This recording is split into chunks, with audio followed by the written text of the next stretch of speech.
हमारे साथ आप विधायक आतिशी सिंह जी हैं। आतिशी जी, आप लोग लगातार पैदल मार्च करते हुए एलजी हाउस तक पहुंचे, लेकिन यहां पर भारी पुलिस बल लगाया गया है, आप लोगों को आगे नहीं जाने दिया जा रहा है। अब आगे आप लोगों का क्या होगा? देखिए, हम उम्मीद करते हैं कि जब चुनी हुई सरकार, चुने हुए विधायक, चुने हुए मुख्यमंत्री, उप मुख्यमंत्री एलजी साहब से मिलने आए हैं तो एलजी साहब हमसे मिलेंगे। एलजी साहब इस सवाल का जवाब देंगे कि उन्होंने दिल्ली सरकारी स्कूलों के टीचर्स की फिनलैंड की ट्रेनिंग क्यों रोकी है, जब संवैधानिक पीठ ने स्पष्ट तौर पर कहा है कि the LG has no independent decision making powers, कि एलजी साहब को दिल्ली की चुनी हुई सरकार की एड एंड एडवाइस माननी पड़ेगी। तो वो किस आधार से दिल्ली सरकार के प्रपोजल रिजेक्ट कर रहे हैं?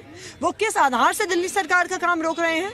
एलजी साहब भारतीय जनता पार्टी के कार्यकर्ता नहीं है। एलजी साहब एक संवैधानिक पद पर बैठे हुए हैं, और जो एक संवैधानिक पद पर बैठा होता है उसे संविधान का सम्मान करना होगा, संविधान पीठ के आदेश को मानना होगा। लेकिन आप लोग मुख्यमंत्री के मार्गदर्शन में पैदल मार्च करते हुए विधानसभा से एलजी हाउस तक पहुंचे हैं अपनी बात को रखने के लिए, लेकिन जिस तरीके से यहां पर फोर्स लगाई गई है उसको देखकर को ये कहना होगा कि शायद आप लोगों को मुलाकात करने का मौका ना मिले। ये तो बहुत दुख की बात है। यहाँ पे दिल्ली के सब चुने हुए विधायक आए हुए हैं। दिल्ली की जनता ने हमको चुन के भेजा है, एक संवैधानिक तरीके से, लोकतांत्रिक तरीके से चुन के भेजा है। और अगर एलजी साहब संविधान का पालन नहीं कर रहे हैं और हमसे बात करने को भी तैयार नहीं है, तो ऐसे कैसे चलेगा? नहीं तो क्या आप लोगों की कोशिश होगी कि आप एलजी हाउस तक जाएं? हम यहाँ पे कहें, हम एलजी साहब के पास संदेश पहुंचाएंगे कि यहाँ पे चुनी हुई सरकार, उनके विधायक एलजी साहब से मिलना चाहते हैं और वो हम सबसे मिलें। सोमनाथ जी, आप लोग लगातार विधानसभा से लेकर के एलजी हाउस तक पैदल मार्च करते हुए आए हैं। 20 मिनट हो गया है आप लोग यहाँ इंतजार कर रहे हैं, अभी तक एलजी हाउस से कोई बुलावा नहीं आया।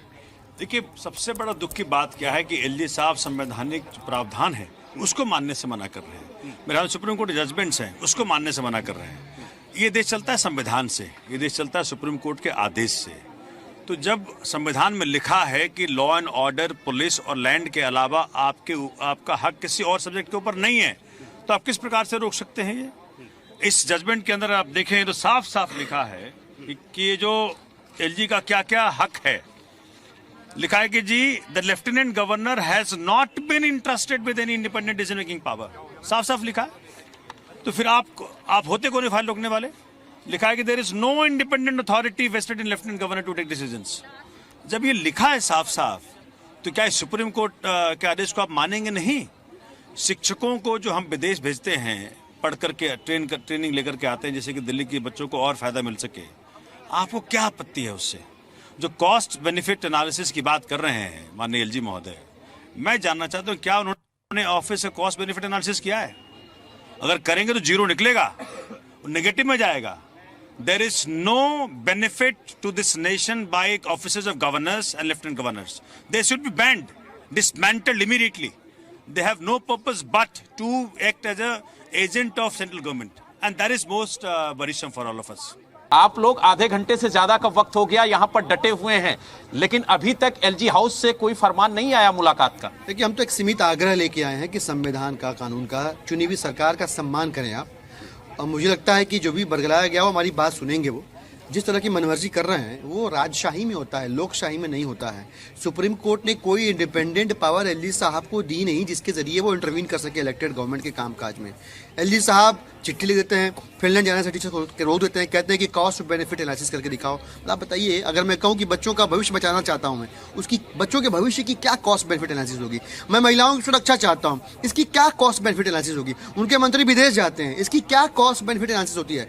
तो ये इलेक्टेड गवर्नमेंट के कामकाज में सुबह, दोपहर, शाम जो हड़ंगा लगाने की बजाय अगर सरकार को काम करने दें और ऐसी राइट्स को एक्सरसाइज नहीं करें जो उनके पास है ही नहीं, सब कुछ ठीक चलता रहेगा। मुझे पूरा विश्वास है कि एलजी साहब कि कानों तक ये बात जाएगी और वो हमें सुनेंगे। मैं तो कोर्ट के ऑर्डर की कॉपी लेके साथ में बैठा हुआ जिसमें साफ साफ लिखा हुआ है कि एलजी साहब को कोई भी इंडिपेंडेंट अथॉरिटी या पावर नहीं है कि वो इंटरवीन करें किसी भी तरह का या डिसीजन मेकिंग करें।